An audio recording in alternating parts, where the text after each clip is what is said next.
Hello दोस्तों, मैं आपका दोस्त नितेश। स्वागत है आपका नितेश एजुकेशन फोरम में। आज के वीडियो में हम आधुनिक भारत का इतिहास में तिलक युग 1905 से 1917 में जो तिलक युग था उसके बारे में 10+ इंपॉर्टेंट क्वेश्चन इस वीडियो में डिस्कस करेंगे। तो चलिए शुरू करते हैं आज का वीडियो। आपका पहला क्वेश्चन, भारतीय राष्ट्रीय आंदोलन के 1905 से 1917 की अवधि को क्या कहा जाता है? आपके ऑप्शन है उदारवादी चरण, उग्रवादी चरण, ऑप्शन सी गांधी चरण युग या इनमें से कोई नहीं। तो इसका सही आंसर ऑप्शन बी उग्रवादी चरण। 1905 से 1917 को उग्रवादी चरण कहा जाता है और 1917 मतलब 1917 के बाद 1947 तक इसको गांधी युग कहा जाता है। अभी हम देखते हैं उग्रवादी चरण क्या था। उग्रवादी चरण 1904 के कानून के तहत प्रेस की स्वतंत्रता को सीमित करने से भारतीय जो राजनीतिक विचारधारा में उग्रताई मतलब गुस्सा, वही 1905 में प्रशासकीय सुधारना के नाम पर बंगाल का विभाजन ने भारतीय राष्ट्रवादियों को असंतुष्ट किया। ये दो कारण थे। प्रेस एक्ट लाया था एक तो अंग्रेजों ने, और दूसरा जो 1905 में उन्होंने बंगाल का विभाजन किया। इसलिए उग्रवादी लोकमान्य तिलक इसके वो मेन आदमी थे, उनके अध्यक्ष थे, मतलब उनके नीचे जो उग्रवादी चरण ने काम किया। उग्रवादी राजनीतिक विचारधारा ने राष्ट्रीय आंदोलन को आम जनता से जोड़ने का प्रयास किया। इसने जो राष्ट्रीय आंदोलन था उसको आम जनता तक जोड़ने का प्रयास किया उग्रवादी चरण ने। इसको तिलक युग भी कहा जाता है। इसके द्वारा स्वदेशी बहिष्कार एवं राष्ट्रीय शिक्षा का विस्तार जैसे कार्यक्रमों को आंदोलन का आधार बनाया गया। कौन कौन से? स्वदेशी, बहिष्कार और राष्ट्रीय शिक्षण। उग्रवादी नेता कौन कौन थे? बाल गंगाधर तिलक, लाला लजपत राय, विपिन चंद्र पाल और अरविंद घोष। ये बाल गंगाधर तिलक, लाला लजपत राय और विपिन चंद्र पाल और अरविंद घोष, ये चौथे। ये याद रखना, एक बार ये पूछा गया था कि उग्रवादी चरण का चौथे जो नेता थे वो कौन थे? अरविंद घोष थे। ये नाम याद रखना। तो चलिए नेक्स्ट क्वेश्चन पे। क्वेश्चन नंबर 2, भारतीय राष्ट्रीय कांग्रेस की सबसे पहली महिला अध्यक्ष कौन थी? आपके ऑप्शन है सरोजिनी नायडू, भिखाजी कामा, एनी बेसेंट या विजय लक्ष्मी पंडित। तो इसका सही answer option see Annie Besant. Lucknow अधिवेशन, कौन सा? लखनऊ अधिवेशन 1916 में। इसके अध्यक्ष एनी बेसेंट थी। भारतीय राष्ट्रीय कांग्रेस की सबसे पहली महिला अध्यक्ष एनी बेसेंट, और भारतीय महिला अध्यक्ष पूछा जाए तो सरोजिनी नायडू, याद रखना है। अभी हम देखेंगे एनी बेसेंट। भारतीय राष्ट्रीय कांग्रेस ने पहला सत्र था वो 28 से 31 दिसंबर 1985 को हुआ। कहाँ पे हुआ? 1985 को भारतीय राष्ट्रीय कांग्रेस की स्थापना भी हुई थी। बॉम्बे में हुआ था पहला अधिवेशन। किसने किया था? सेवानिवृत्त सिविल सेवा अधिकारी एनएल हुम को भारतीय राष्ट्रीय कांग्रेस का जनक भी कहा जाता है। एनएल हुम को की पहल पर आयोजित किया गया था। इसका उद्देश्य शिक्षित भारतीयों के लिए सरकार में अधिक से अधिक हिस्सा प्राप्त करना और उनके और ब्रिटिश राज्य के बीच नागरिक और राजनीतिक संवाद के लिए एक मंच तैयार करना था। ये इसका उद्देश्य था भारतीय राष्ट्रीय कांग्रेस का। एनएल हुम। भारतीय राष्ट्रीय कांग्रेस के पहले अध्यक्ष कौन थे? 1985 में जो मुंबई में अधिवेशन हुआ था उसके अध्यक्ष थे उमेश चंद्र बनर्जी। ये पहले अध्यक्ष थे। और पहले मुस्लिम अध्यक्ष पूछे तो अबुल कलाम आज़ाद। ये जो भारतीय राष्ट्रीय कांग्रेस के सबसे ज़्यादा बार अध्यक्ष बने थे अब्दुल कलाम आज़ाद। पहले मुस्लिम अब्दुल कलाम आज़ाद या अबुल कलाम आज़ाद, सॉरी। भारत पहले अध्यक्ष उमेश चंद्र बनर्जी। पहली महिला अध्यक्ष एनी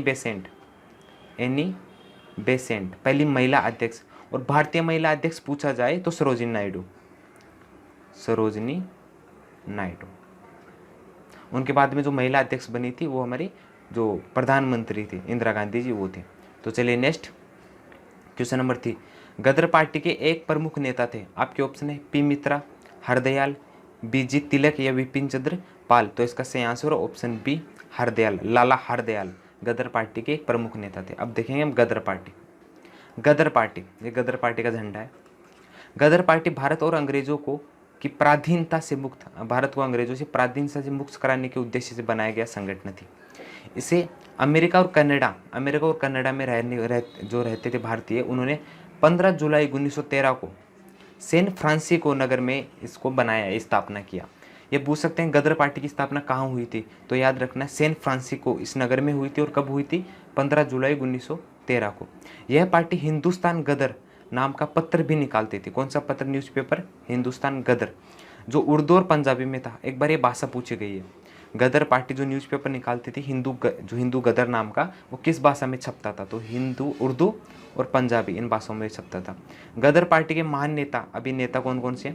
मोहन सिंह भाकना, करतार सिंह सरबा, लाला हरदयाल। अभी इसके बारे में क्वेश्चन पूछा गया था, लाला हरदयाल आदि जो नेता थे। ये नेता कौन कौन थे? मोहन सिंह भाकना, करतार सिंह सरबाना और लाला हरदयाल, ये गदर पार्टी के प्रमुख नेता थे। उसने भगत सिंह जैसे क्रांतिकारियों को उत्प्रेरित किया, ये याद रखना है। भगत सिंह क्रांतिकारी तो किससे प्रेरित थे? तो गदर पार्टी से वो प्रेरित थे। गदर पार्टी स्थापना 15 जुलाई, स्थापना याद रखना है। प्रमुख नेता, कौन सा न्यूज़पेपर निकालते थे और कहाँ स्थापना हुई थी। तो चलिए नेक्स्ट क्वेश्चन पे। भारतीय परिषद अधिनियम 1909 का सर्वग्राह्य नाम है, मतलब दूसरा नाम है। आपके ऑप्शन है संसद अधिनियम, मोंटेग्यू चेम्बरफोर्ड सुधार, या मोंटेग्यू या मिंटो सुधार, मिर्ले मोंटो सुधार, या ऑप्शन डी न्यायपालिका अधिनियम। तो इसका सही answer option C Morley Minto सुधार अधिनियम 1909, ये इसका सर्वग्राह्य नाम है। अभी हम देखेंगे ये कायदा था क्या। भारतीय परिषद अधिनियम 1909 को एक कायदा आया था।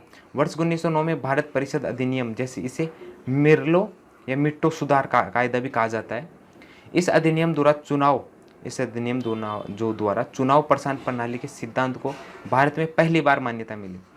मतलब पहली बार जो चुनाव, इसके तहत पहली बार भारत में चुनाव हुए थे, सुधार, चुनाव प्रसार में जो सुधार हुए थे वो इसके तहत हुए थे। गवर्नर जनरल की कार्यपालिका, इसमें कौन कौन से चेंजेस थे वो देख रहे हैं हम। गवर्नर जनरल की कार्यपालिका परिषद में पहली बार भारतीयों को प्रतिनिधित्व मिला। भारतीयों को पहली बार प्रतिनिधित्व किस एक्ट के आधार पर मिला, अगर ये पूछा जाए तो 1909 का एक्ट था। तथा केंद्रीय एवं विधान परिषद के सदस्यों को सीमित अधिकार भी प्रदान किए गए, सीमित अधिकार 1909 के एक्ट के तहत। तो चलिए नेक्स्ट क्वेश्चन पे।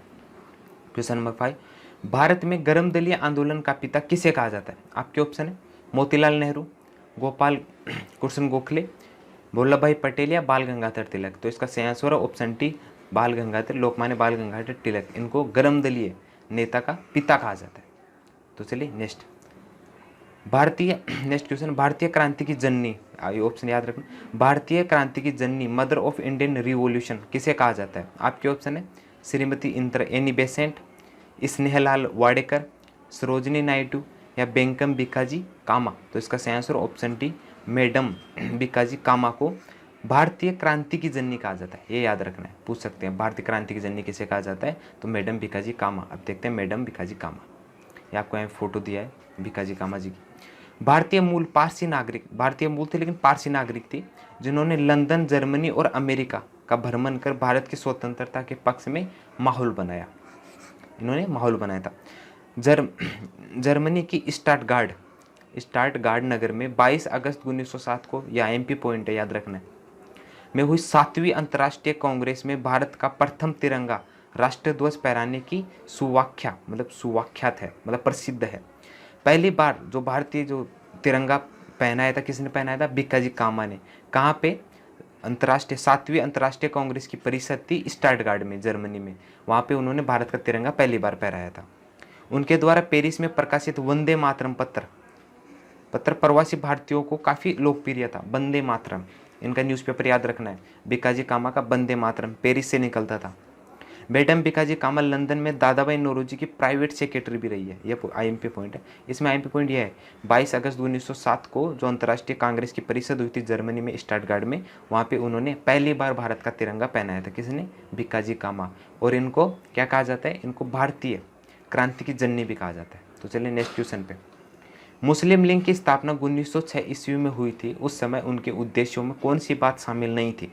मुस्लिम लीग की स्थापना 1906 में हुई थी, उद्देश्य क्या क्या थे उस टाइम में? आपके ऑप्शन है द्विराष्ट्रीय सिद्धांत, नहीं है, शामिल नहीं है आपके। द्विराष्ट्रीय सिद्धांत, भारत का सांप्रदायिक विभाजन, पाकिस्तान की मांग, या उपयुक्त सभी। तो इसका सही आंसर ऑप्शन डी उपयुक्त सभी। जब 1906 में भारतीय जो मुस्लिम लीग की स्थापना हुई थी, तो उनका प्रमुख उद्देश्य यह था कि भारतीय राष्ट्रीय कांग्रेस से मुस्लिमों को दूर रखना। इनका द्विराष्ट्रीय सिद्धांत नहीं था, भारत का सांप्रदायिक विभाजन इनका उद्देश्य नहीं था, और पाकिस्तान की मांग भी उनका उद्देश्य नहीं था। अभी मुस्लिम लीग देखते हैं।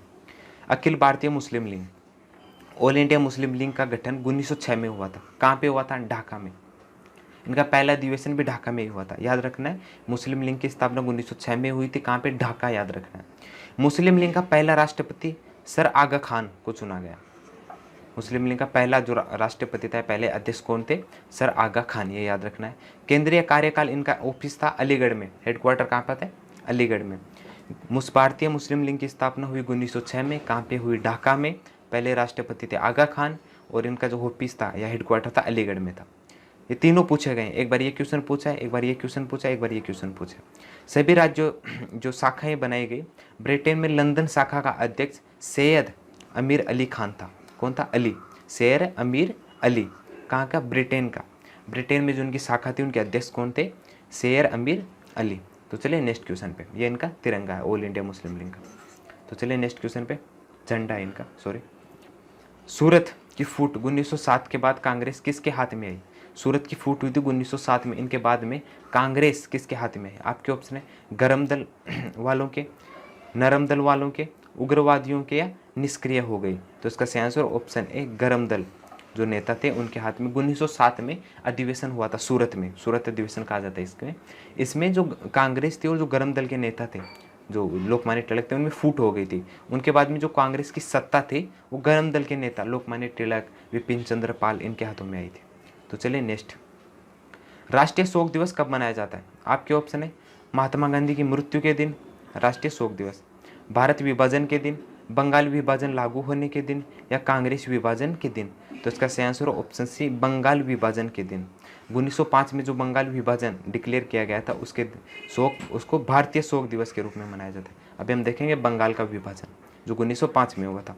बंगाल विभाजन के निर्णय की घोषणा कब हुई थी? 19 जुलाई 1905 को। 19 जुलाई 1905 को भारत के तत्कालीन वायसरॉय कर्जन के द्वारा की गई थी। 1905 में इसकी घोषणा हुई थी। 1905 में कब किसके द्वारा की गई थी? कर्जन के द्वारा की गई थी। एक मुस्लिम बहु प्रांत का सर्जन करने के उद्देश्य से भारत के बंगाल को 2 भागों में बांटा गया था। कितने? 2 भागों में बांटे करने का निर्णय लिया गया था 1905 में। इसी को बंगाल विभाजन 16 अक्टूबर 1905 को प्रभावी हुआ, इसीलिए 16 अक्टूबर को राष्ट्रीय शोक दिवस मनाया जाता है। याद रखना 16 अक्टूबर को। इतिहास में इसे वंगभंग के नाम से भी जाना जाता है, वंगभंग चळवळ के नाम से भी इसे जाना जाता है। घोषणा हुई थी 19 जुलाई 1905 को, लागू हुआ 16 अक्टूबर 1905 को। यह अंग्रेजों की फूट डालो और शासन करो वाली नीति का एक अंग था। ये याद रखना है, फूट डालो और शासन करो अंग्रेजों की एक नीति थी, उसके तहत उन्होंने बंगाल का विभाजन किया था। लेकिन 1911 में जो बंगाल का विभाजन था वो रद्द कर दिया गया था 1911 में। Next question number 10। वर्ष 1916 में मुस्लिम लीग और कांग्रेस के बीच किसने समझौता कराया था? आपके ऑप्शन है Lokmanya Tilak, GK. Gokhale, Annie Besant, या एल.एल. नेहरू, जे.एल. नेहरू। तो इसका सही आंसर है ऑप्शन सी एनी बेसेंट। 1916 में जो अधिवेशन हुआ था उसमें कांग्रेस और मुस्लिमों के बीच जो समझौता कराने का काम किया था एनी बेसेंट ने। अभी देखते हैं 1916 का लखनऊ अधिवेशन। दिसंबर 1916 में भारतीय राष्ट्रीय कांग्रेस और अखिल भारतीय जो मुस्लिम लीग था उनके द्वारा एक समझौता हुआ था, जो 19 दिसंबर 1916 को लखनऊ अधिवेशन में समझौता हुआ था। याद रखना 1916 में भारतीय राष्ट्रीय कांग्रेस द्वारा 31 दिसंबर 1916 को अखिल भारतीय मुस्लिम लीग द्वारा पारित किया गया। याद रखना 26 दिसंबर 1916 को भारतीय राष्ट्रीय कांग्रेस ने एक्सेप्ट किया और 31 दिसंबर 1916 को मुस्लिम लीग ने यह पारित किया था। मोहम्मद अली जिन्ना और बाल गंगाधर तिलक इस समझौते के प्रमुख नेता थे। और यह समझौता किसने कराया था? एनी बेसेंट ने कराया था। एनी बेसेंट ने कराया था। 1916 में जो राष्ट्रीय कांग्रेस थी वो पूरी तरह लोकमान्य तिलक के हाथ में थी, लोकमान्य तिलक जी के हाथ में थी। उन्होंने इसलिए एनी बेसेंट ने लोकमान्य तिलक और जिन्ना इन दोनों के बीच में समझौता कराया था। इसे लखनऊ समझौते के नाम से भी जाना जाता है। तो इस वीडियो में हमने क्या देखा? लोकमान्य युग था या तिलक युग था, जिसे गर्म दलीय युग पे कहा जाता है, जो 1905 से 1917, नॉर्मली 1917 तक जाना जाता है, लेकिन ये 1920 तक जाना जाता है। या इसके हमने 10+ इंपॉर्टेंट क्वेश्चन देखे जो बार बार क्वेश्चन पूछे जाते हैं एग्जाम में।